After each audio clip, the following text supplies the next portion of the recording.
Listen to the president of Rwanda Paul Kagame lecture this moderator at the 2025 Astana International Forum, that was held on May 29, 2025 in Kazakhstan's capital, after she tried to corner him on Rwanda's involvement in the Eastern Democratic Republic of Congo conflict. Can I ask you about the security challenges as well? And we can name numerous of them: the situation in Ukraine, Gaza at this moment, closer to home, Sudan, even on your border with the Democratic Republic of Congo.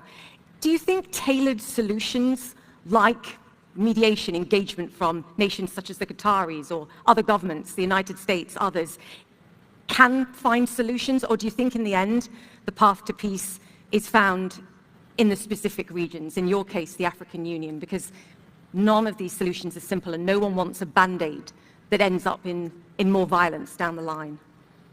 Well, I mentioned that we learned our lesson, and not only from our own, but from what we see elsewhere.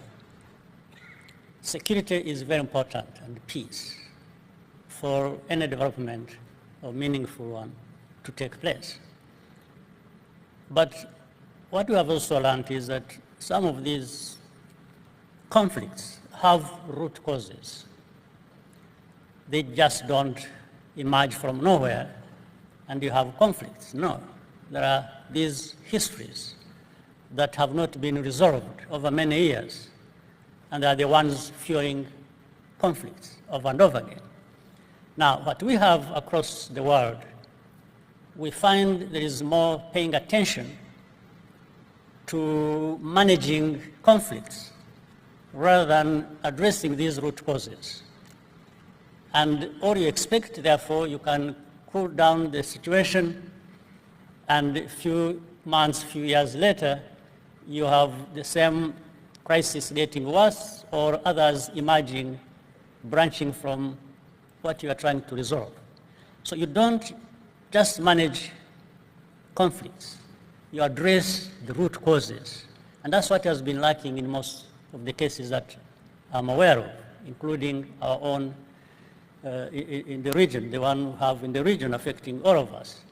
So, and we have the whole world paying attention, making a lot of noise, but all they do is just have ceasefires and short-term peace and discussions over it and so on and so forth.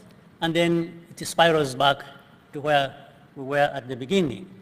So the root causes must be paid attention to in order for the lasting solution to be found for the conflicts. The President of Rwanda, Paul Kagame.